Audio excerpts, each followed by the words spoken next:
Have you ever contemplated the mystery of a rose, how its petals unfurl in perfect harmony, revealing a beauty that seems otherworldly? That's the presence of Our Lady of the mystical rose in the history of the Church, unfolding as a celestial mystery that has captivated millions of faithful around the world. This Marian apparition, arising in the small town of Montichiari in Italy, represents one of the Virgin Mary's most profound and moving messages for our times. Through her tears, her symbolic roses, and her tender pleas, the Mother of God has come to remind us of the urgency of conversion, the importance of prayer, and the redemptive power of sacrifice. Chapter 1. The Mystery of the Rose. In the heart of Catholic tradition, the rose has always been a symbol of profound spiritual meaning. The early Church Fathers saw in this perfect flower an image of the Virgin Mary, whose immaculate beauty unfolds before God's eyes like the most precious garden of paradise. It's no coincidence that the Blessed Virgin, in manifesting as the mystical rose, chose this symbol to convey a message of love and hope to a world wounded by sin and unbelief. The rose, in its silent perfection, speaks to the very mystery of Mary, who kept all things in her heart, pondering them in silence. Her petals, gradually opening to the sunlight, represent how the Virgin's soul constantly opened to the divine will, receiving in fullness the rays of heavenly grace.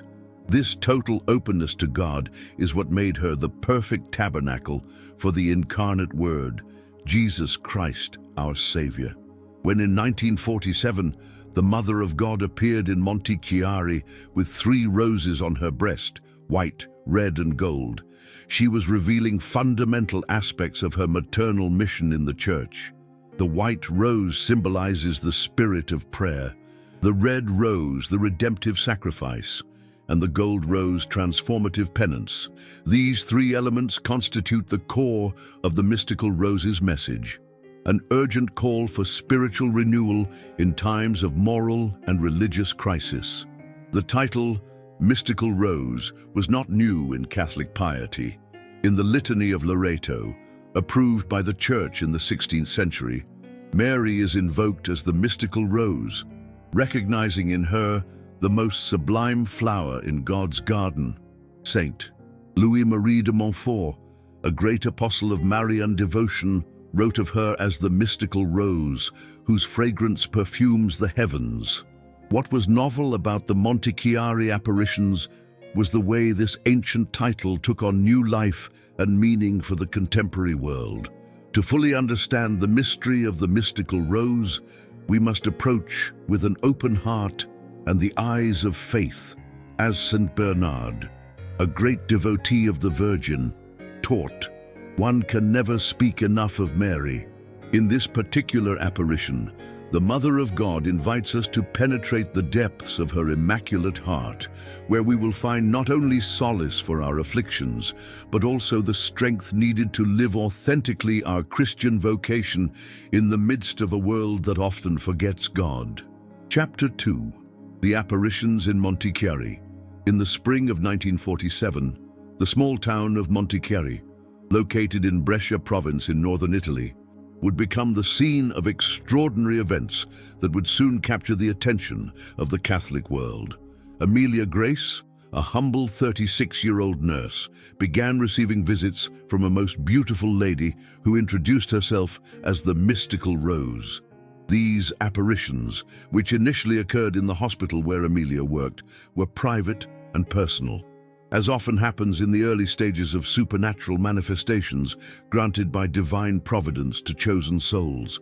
The first significant apparition took place on July 13, 1947, when Amelia was praying in one of the hospital chapels. Suddenly, the Blessed Virgin appeared to her, dressed in a purple robe, with an expression of deep sadness on her maternal face. What most impressed the visionary was seeing Our Lady's breast pierced by 3 swords that caused her visible pain. In a sweet but firm voice, The Mother of God explained that these swords represented the wounds caused by the sins of priests and religious unfaithful to their vocation, especially sacrilegious acts, betrayals of priestly and religious vocations, and lukewarmness in consecrated life. On November 22nd of the same year, the Virgin appeared again, but this time with a completely different appearance. The swords had disappeared, and in their place, 3 beautiful roses, white, red, and gold, adorned her immaculate breast. Her face no longer showed sadness, but a heavenly serenity. On this occasion, Our Lady revealed to Amelia the meaning of those roses and conveyed a message for the entire Church. It was necessary to return to the spirit of prayer, sacrifice, and penance to counteract the evil that threatened the world and the Church itself. The most solemn and public manifestation occurred on December 8, 1947, the Feast of the Immaculate Conception. That day, the Cathedral of Montechiari was packed with the faithful when Amelia, driven by an inner force, made her way to the center of the temple. There, before the astonished gaze of those present, the Virgin appeared to her descending a marble staircase, dressed in white and surrounded by a golden radiance. With her arms outstretched in a sign of maternal welcome, the mystical rose uttered the words that would become the heart of this devotion. I am the Immaculate Conception, the Mother of Grace, the mystical rose. I have come to bring devotion to the hearts of all my children. 7 years later, in 1954, the apparitions resumed, but this time in the neighboring town of Fontenelle, next to a spring of water that would soon gain fame for its healing properties. In this place, the Virgin asked that a shrine be established dedicated to the mystical rose, and that the sick come to that spring to find relief from their physical and spiritual ailments. With maternal solicitude, the Mother of God promised special blessings for all those who, with sincere faith, honored her apparition as the mystical rose and put into practice her messages of spiritual renewal. Chapter 3. The 3 main messages. The message of Our Lady of the Mystical Rose unfolds like a sacred triptych, articulated in 3 fundamental calls that the Mother of God addresses to her children with maternal urgency. The first of these calls is an invitation to rediscover the invaluable worth of prayer, represented by the white rose that adorns her immaculate breast. Prayer, the Virgin Mary repeated insistently to Amelia Grace, not as a routine or superficial practice, but as a true dialogue of love with God, springing from the deepest recesses of the human heart, transforming one's entire existence into a continuous ascent towards heaven. The second message, symbolized by the red rose, speaks to us of sacrifice as the supreme expression of Christian love. The Blessed Virgin recalled the fundamental teaching of her Son. Greater love has no one than this, that someone lay down his life for his friends. John 15:13. In a world where hedonism and the pursuit of immediate pleasure have become the norm, Our Lady of the Mystical Rose invites us to rediscover the redemptive power of suffering, accepted with love and offered in union with the sufferings of Christ. In particular, she asked for sacrifices for the sanctification of priests and religious, whose faithfulness is so important for the life of the Church. Penance constitutes the third pillar of the message, represented by the gold rose. This is not about excessive outward mortifications, but about a true inner conversion, manifested in concrete actions.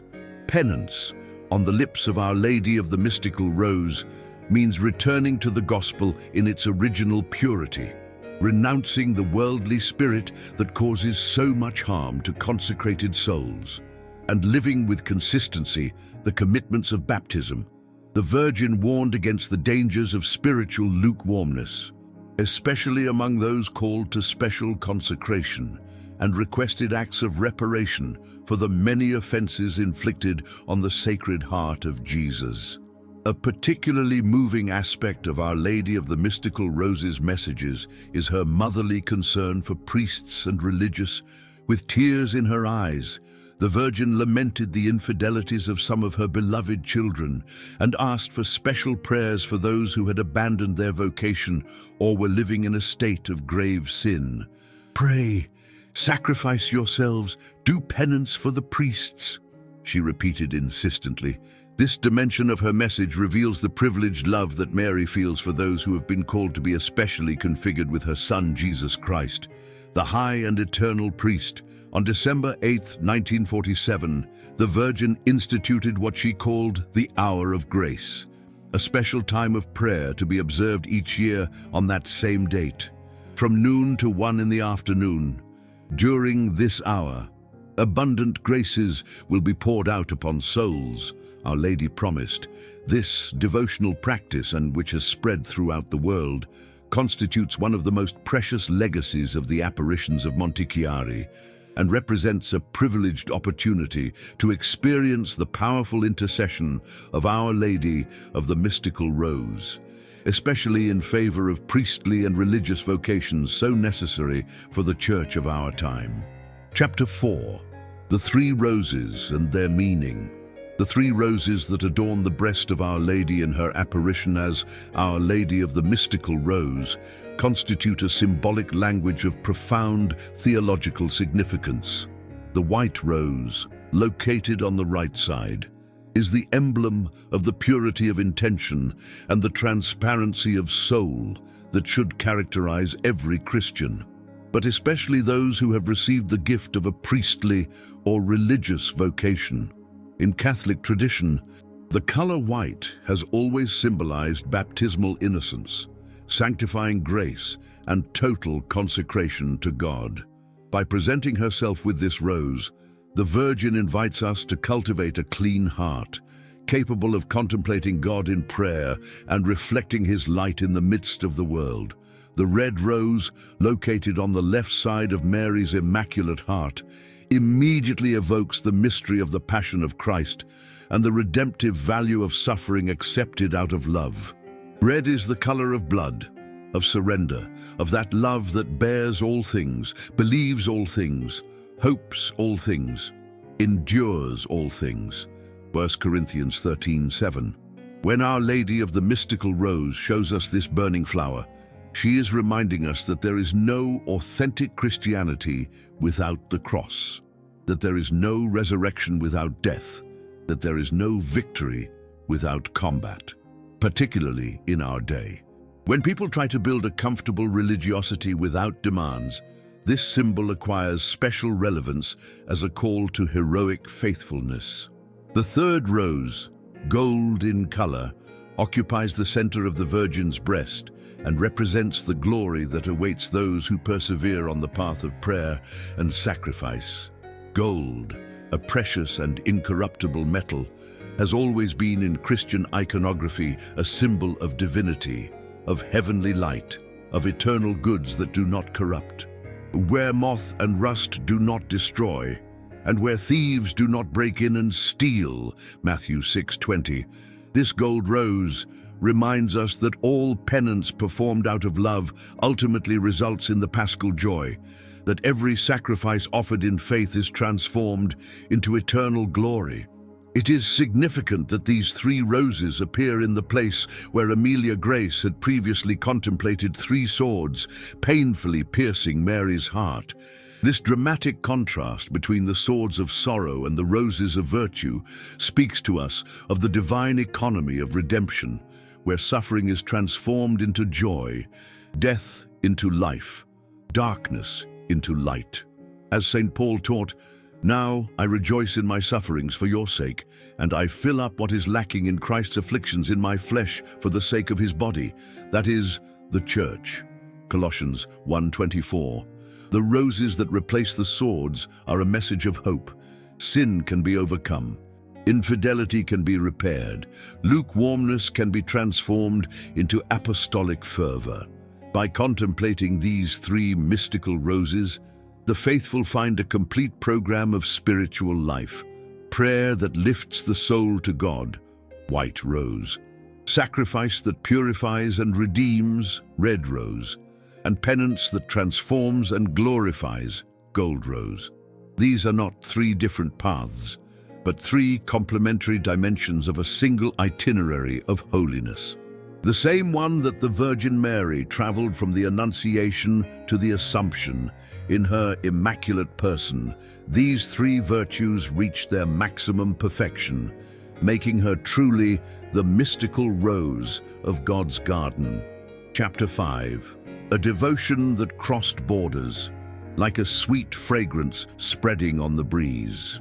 Devotion to Our Lady of the Mystical Rose began to spread beyond the borders of Italy almost immediately after the apparitions of Montichiari.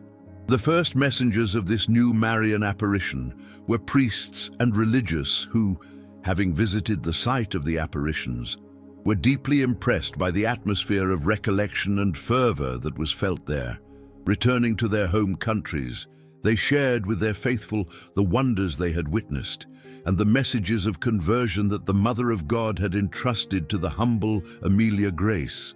Europe was the first continent to enthusiastically embrace this devotion. In Germany, Austria, and Switzerland, countries with a strong tradition of Marian piety, prayer groups dedicated to Our Lady of the Mystical Rose quickly emerged. France, land of great Marian apparitions like La Salette and Lourdes, also opened its doors to this new heavenly call. Spain and Portugal, nations traditionally considered lands of Mary, saw numerous groups of devotees flourish, spreading the messages of Montichiari and organizing the Hour of Grace each December 8th as the Virgin had requested. However, it was in Latin America where Our Lady of the Mystical Rose found its most fertile ground. In Brazil, Mexico, Argentina, Colombia, Chile, and other countries of the continent, the devotion spread with extraordinary speed and deep roots. Perhaps the religious sensitivity of these peoples, marked by a profound Marian devotion and a faith that is expressive and close to the heart, facilitated the acceptance of the messages of Montichiari. Soon, sanctuaries, chapels, and monuments dedicated to this apparition began to appear, many of them built through popular initiative, the result of the generosity of faithful people grateful for graces received. A particularly significant phenomenon in the international expansion of this devotion was the multiplication of pilgrim images of Our Lady of the Mystical Rose. These statues, exact replicas of the one venerated in Montichiari, began to visit homes, parishes, hospitals, and prisons, carrying a message of hope and conversion. Many witnesses claim that these pilgrim images have been instruments of extraordinary graces, tears, inexplicable aromas, luminous phenomena, and above all, profound conversions and healings that science cannot explain. These signs have been interpreted as heavenly confirmations of the authenticity of the messages received by Amelia.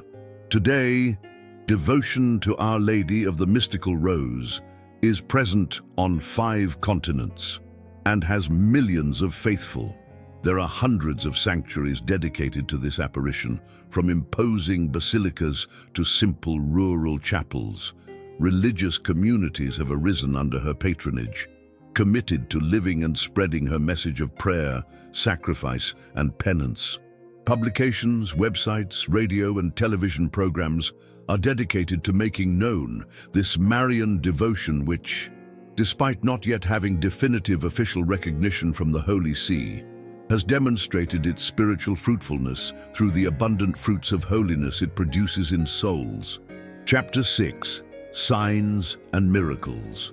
The history of devotion to Our Lady of the Mystical Rose is punctuated by extraordinary events that the faithful have interpreted as signs of divine favor towards this Marian apparition. From the very first apparitions in Montichiari, numerous witnesses reported inexplicable phenomena, such as solar movements similar to those that occurred in Fatima, intense perfumes of roses where such flowers were impossible, and sudden cures of illnesses considered incurable by modern medicine. These events, documented by eyewitnesses and in some cases by doctors and scientists, constitute an impressive body of testimony that has helped strengthen the faith of many believers. Among the miracles most frequently attributed to the intercession of Our Lady of the Mystical Rose are physical healings, especially those related to serious illnesses such as cancer, heart disease, and neurological conditions. The case of Margaret Bernard, a young Italian woman diagnosed with an inoperable brain tumor in 1952, caused particular commotion. After drinking water from the Fontanelle spring and being blessed with an image of Our Lady of the Mystical Rose, the young woman experienced such a sudden and complete improvement that her doctors, unable to explain what happened, openly spoke of an inexplicable case according to current medical knowledge. Subsequent examinations confirmed the total disappearance of the tumor without a trace. No less impressive are the testimonies of spiritual conversions, which are perhaps the most valuable miracles in God's eyes. Priests who had abandoned their ministry, returning to the fold after an encounter with Our Lady of the Mystical Rose, marriages on the verge of collapse, reconciled after consecrating themselves to this apparition, young people trapped in destructive addictions, miraculously freed when they began to pray the Holy Rosary inspired by the Virgin. The stories multiply in the books of testimonies that are preserved in the various sanctuaries dedicated to Our Lady of the Mystical Rose around the world, forming a living mosaic of the intercessory power of Mary. A particularly significant phenomenon has been that of the images of Our Lady of the Mystical Rose that weep tears, sometimes even tears of blood. The most studied and documented case occurred in Syracuse, Italy in 1995, when a statue of Our Lady of the Mystical Rose in a private home began to shed tears before dozens of witnesses. The tears were collected and analyzed by an independent laboratory, which certified that their composition was identical to that of human tears. The Church, always prudent in these matters, has investigated many of these cases without definitively pronouncing on them. But the faithful have interpreted these signs as a maternal call from Mary, who weeps for her children who are far from God. The waters of Fontanelle, where the Virgin asked that a place of pilgrimage be built, have been associated with numerous healings. Scientific analyses have revealed that these waters have an unusual mineral composition, but no property that could scientifically explain the reported therapeutic effects. Many pilgrims collect this water in small vials that they take to their homes to anoint the sick, following a practice similar to that which exists in other Marian sanctuaries like Lourdes. The testimonies of graces received through this means are innumerable and come from all corners of the planet. Beyond these extraordinary signs, the greatest miracle attributable to Our Lady of the Mystical Rose is perhaps the renewal of consecrated life that has occurred in many places where this devotion has taken root. Entire religious communities have experienced a resurgence of fervor and vocations after consecrating themselves to Our Lady of the Mystical Rose. Seminaries that were languishing have seen an increase in the number of candidates for the priesthood. Contemplative monasteries have flourished with new vocations, attracted by the message of prayer, sacrifice, and penance. This silent miracle perhaps best reflects the original intention of the apparitions, the sanctification of the clergy and religious life, as a condition for the renewal of the entire Church. Chapter 7. Our Lady of the Mystical Rose and the Priests. At the heart of Our Lady of the Mystical Rose's message beats a motherly concern for priests, whom the Virgin considers her beloved sons. When Mary appeared to Amelia Grace with 3 swords piercing her chest, she explained that these represented the wounds caused by the infidelities of consecrated souls, sacrilegious acts, betrayals of vocation, and spiritual lukewarmness. This aspect of the message reveals the intimate connection between the Mother of God and those called to sacramentally represent her divine Son. renewing his redemptive sacrifice on the altar. Church history has always shown a direct correlation between the holiness of the clergy and the spiritual vitality of God's people. As St. John Vianney, patron saint of parish priests, taught, "A good shepherd, a shepherd after God's own heart, is the greatest treasure that God can grant a parish, and one of the most precious gifts of divine mercy. Therefore, it's not surprising that the Virgin Mary, in her role as Mother of the Church, directs special attention to those upon whom the sanctification of the faithful largely depends." Her call in Montichiari wasn't one of condemnation, but of loving concern for priestly holiness. One of the most moving aspects of the apparitions was the Virgin's request that the 13th of each month be dedicated to special prayer for priests.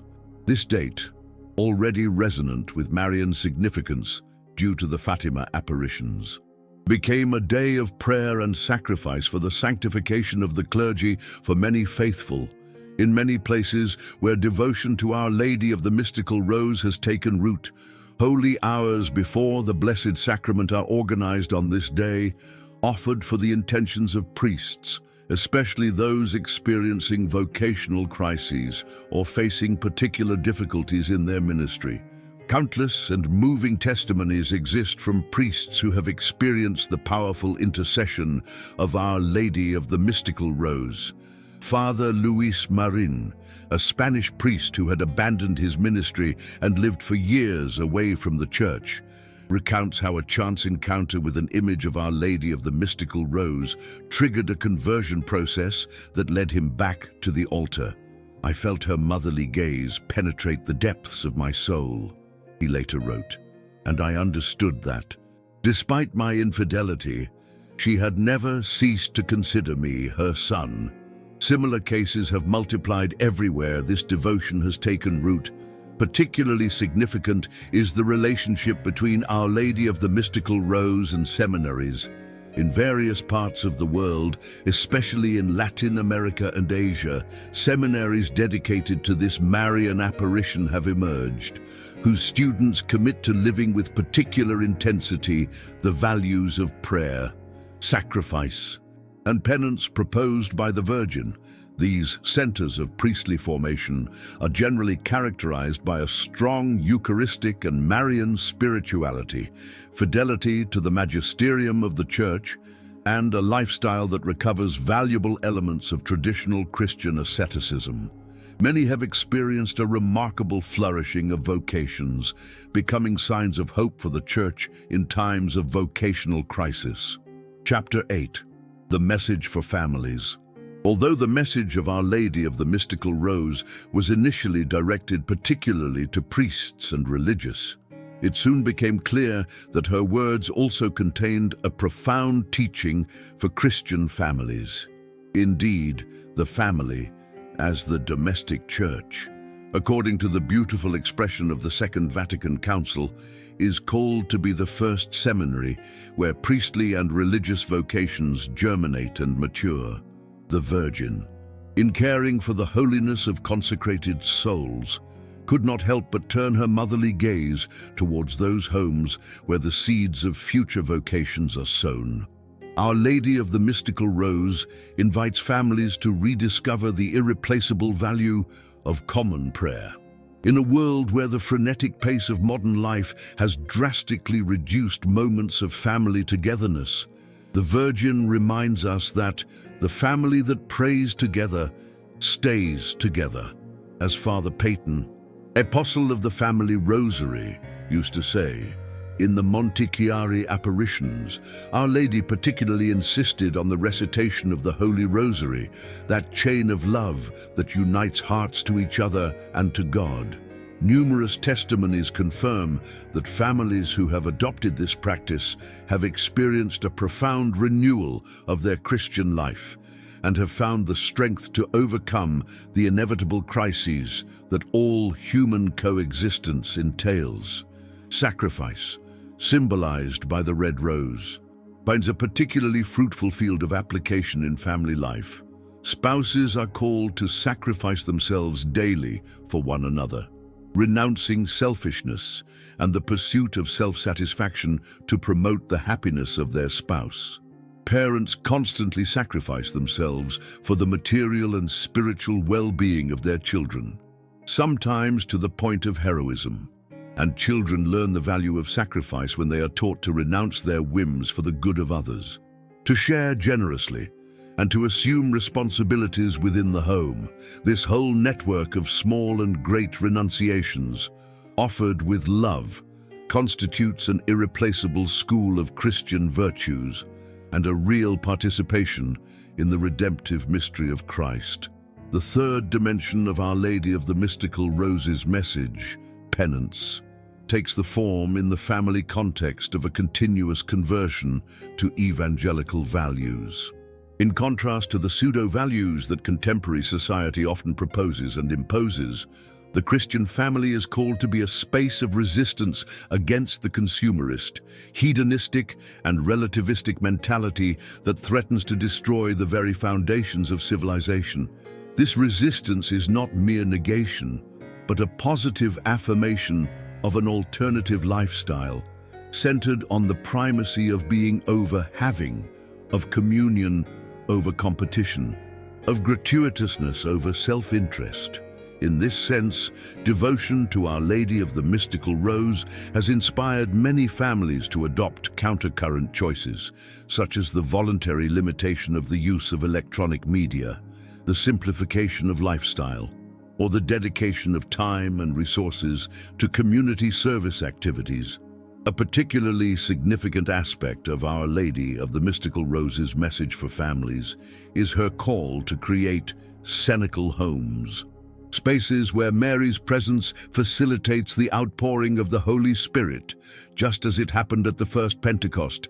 Many families devoted to this Marian apparition have transformed a room or a corner of their house into a small oratory, where they venerate an image of Our Lady of the Mystical Rose, gather for family prayer, and welcome neighbors and friends for shared moments of prayer.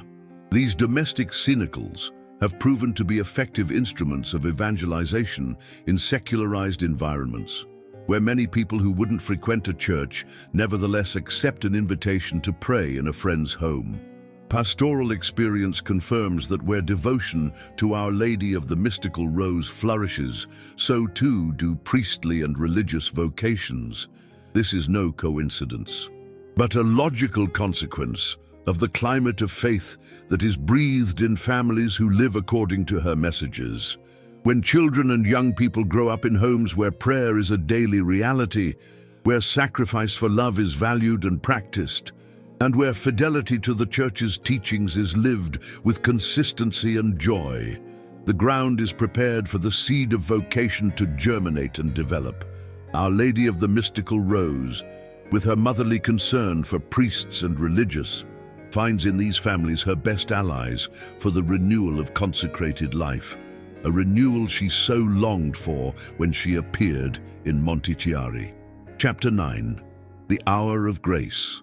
Among the most precious legacies left to us by the apparitions of Our Lady of the Mystical Rose in Montichiari is the institution of the so-called Hour of Grace. On December 8, 1947, the Feast of the Immaculate Conception, the Virgin Mary, through Amelia Grace, requested that each year, on that same date, a special time of prayer be observed from noon to 1 in the afternoon. I desire that on December 8th, at noon, the Hour of Grace be celebrated for the whole world, were her exact words, adding an extraordinary promise. Through this devotion, numerous spiritual and corporal graces will be obtained. The choice of date is not accidental. December 8th, the Church universally celebrates the dogma of the Immaculate Conception, proclaimed by Pope Pius IX in 1854, which declares that Mary, through a singular privilege in anticipation of the merits of Christ, was preserved from all stain of original sin from the first instant of her conception. In this solemnity that honors the immaculate purity of the Mother of God, the Virgin wished to establish a privileged time of encounter between heaven and earth, an hour in which the gates of divine mercy open especially wide to pour out blessings upon humanity. How should this hour of grace be celebrated? The Virgin was very specific in her instructions. The Our Father, the Hail Mary, and the Glory should be recited 3 times in honor of the Blessed Trinity. The Holy Rosary should also be prayed.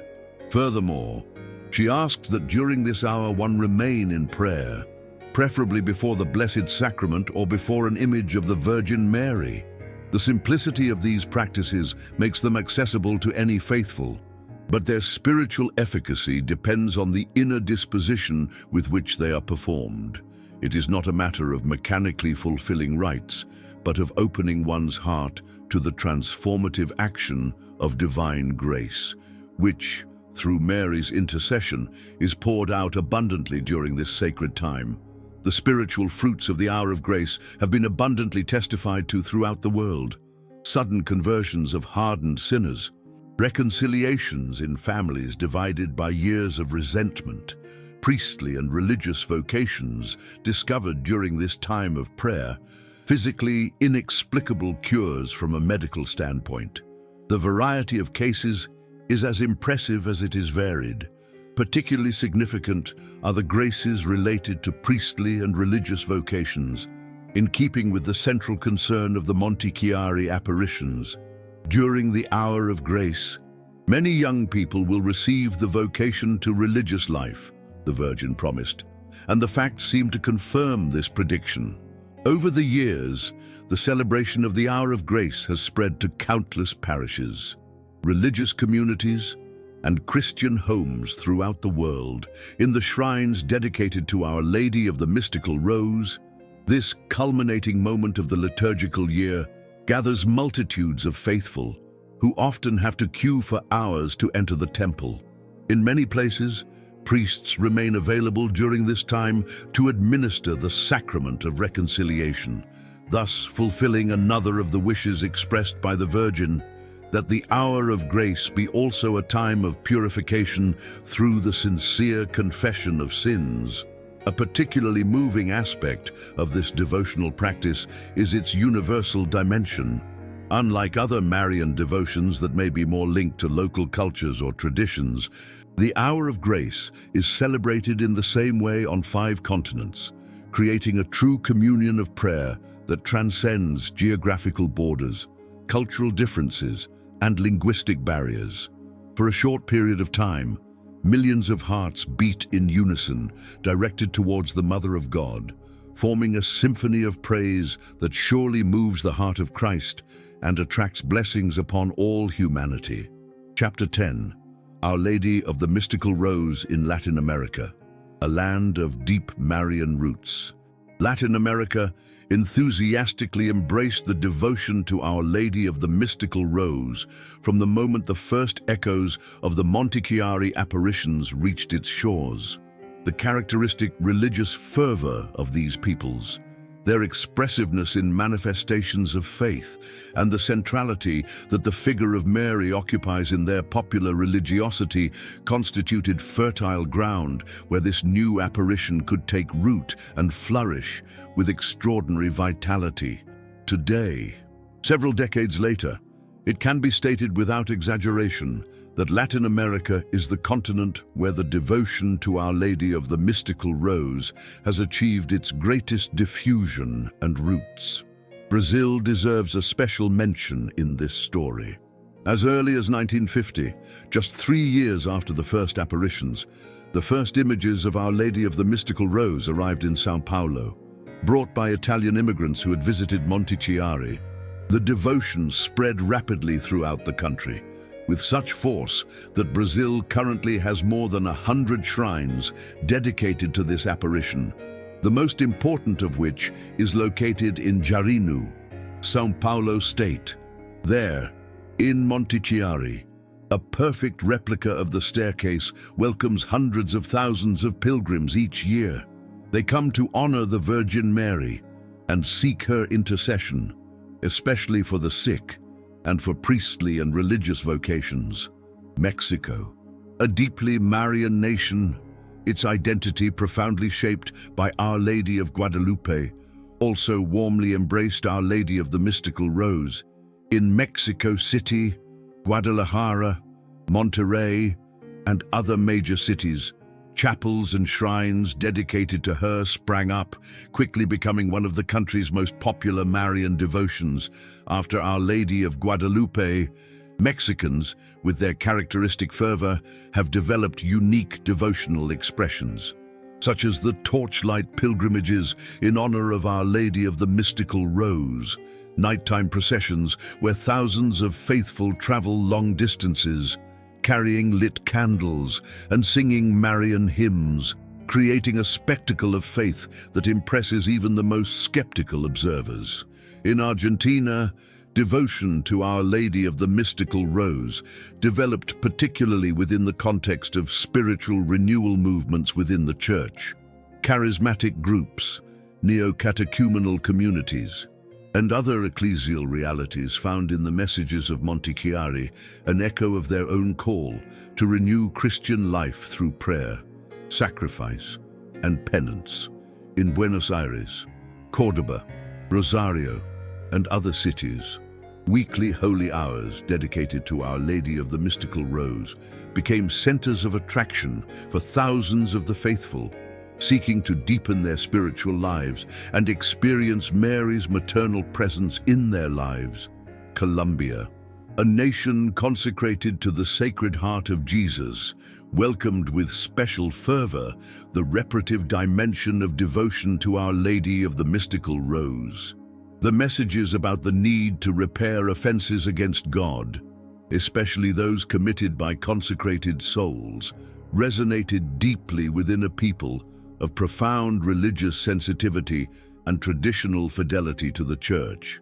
In many Colombian parishes, the practice of Priest Thursdays was established, days dedicated to prayer for the sanctification of the clergy, according to the intention expressed by the Virgin in Montechiari. This initiative has borne tangible fruits in the form of numerous vocations to the priesthood and religious life.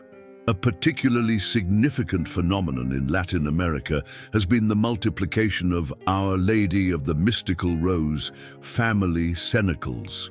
Following the model of the early Christians who gathered in homes for the breaking of bread and common prayer, thousands of Latin American homes have opened their doors to welcome neighbors and friends around an image of the Virgin Mary. These small nuclei of Christian life, meeting weekly to pray the Rosary and meditate on the messages of Our Lady of the Mystical Rose, have proven to be effective instruments of evangelization in popular neighborhoods, rural areas, and even in secularized urban environments. Their flexible and intimate structure facilitates the participation of people who might not frequent a church, but readily accept an invitation to pray in the home of a neighbor or family member. Chapter 11. Living the Spirit of Our Lady of the Mystical Rose Beyond External Devotional Practices. The message of Our Lady of the Mystical Rose constitutes a true school of Christian spirituality, a path of sanctification adapted to the needs and challenges of our time. Living the Spirit of Our Lady of the Mystical Rose means, in essence, incorporating into daily life the three great values symbolized by the roses adorning Mary's Immaculate Heart: prayer, sacrifice, and penance. It's not about adding new obligations to an already overloaded schedule, but about transforming from within all ordinary activities through a purified intention and a renewed love. Prayer, represented by the white rose, should become the breath of the soul, the constant pulse that keeps alive the relationship with God amidst secular occupations. Devotees of Our Lady of the Mystical Rose are called to rediscover the value of moments of contemplative silence, so necessary in a world saturated with noise and frenetic activity. The Virgin invites us to follow her example of inner recollection, she who kept all these things, pondering them in her heart. Luke 2:19. This contemplative dimension is complemented by the daily recitation of the Holy Rosary, a practice insistently recommended by Mary in all her modern apparitions, and by frequent participation in the Eucharist, the source and summit of all Christian life. Sacrifice, symbolized by the red rose, finds its fullest expression in charity lived in ordinary circumstances. Every human relationship, every professional task, every family responsibility offers countless opportunities to die to selfishness and live for others, following the example of Christ, who did not come to be served, but to serve, and to give his life as a ransom for many. Matthew 20-28. Devotees of Our Lady of the Mystical Rose learn to offer their small and great daily sacrifices for specific intentions: the sanctification of priests and religious, the conversion of sinners, peace in families, vocations to consecrated life. This conscious offering transforms inevitable suffering into active participation in Christ's redemptive work. Penance, represented by the gold rose, does not consist primarily of external mortifications, but in a sincere effort to convert the heart and rectify conduct according to the demands of the gospel. For devotees of Our Lady of the Mystical Rose, this penitential dimension is made concrete in the regular practice of the sacrament of reconciliation, in daily examination of conscience, in the determined struggle against one's own defects, and in the humble acceptance of fraternal corrections. It also includes a certain austerity in lifestyle, as a counterbalance to the rampant consumerism that characterizes contemporary society, and that so often empties the soul of its hunger for the infinite, replacing it with ever unsatisfied appetites for material goods. A characteristic element of the spirituality of Our Lady of the Mystical Rose is its reparative dimension. Devotees feel called to console the heart of Jesus and the Immaculate Heart of Mary, wounded by the sins of men, especially by the infidelities of consecrated souls. This reparation is accomplished through positive acts of love and fidelity, which somehow compensate for the offenses received by the hearts of Jesus and Mary. The first Fridays and Saturdays of the month, nighttime vigils of adoration, voluntary fasts offered with this specific intention are common practices among those who have deeply assimilated the message of Montechiari. Personal consecration to the hearts of Jesus and Mary culminates this spiritual journey, following the path laid out by St. Louis Marie de Montfort and updated by figures like St. Maximilian Kolbe and St. John Paul II. Devotees of Our Lady of the Mystical Rose completely surrender their lives to Mary, so she may guide them to an ever more perfect identification with Christ. This consecration, far from being a merely devotional act, represents a radical commitment to authentic Christian life, a true covenant of alliance with the Mother of God, transforming the believer's entire existence from within. Chapter 12.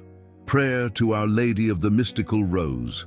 O Mary, Mystical Rose, Mother of the Church, to you we come with childlike trust, imploring your motherly protection. You who bear in your heart the three roses symbolizing prayer, sacrifice, and penance, teach us to live these values in our daily lives. Intercede for priests and religious, for Christian families, and for all who suffer. Convert sinners, strengthen the weak, and comfort the afflicted. May we, through your intercession, experience the merciful love of your Son, Jesus Christ, Mystical Rose. Guide us on our earthly pilgrimage, and receive us at the hour of our death, to lead us to our heavenly home, where we will eternally behold the glory of God. Amen.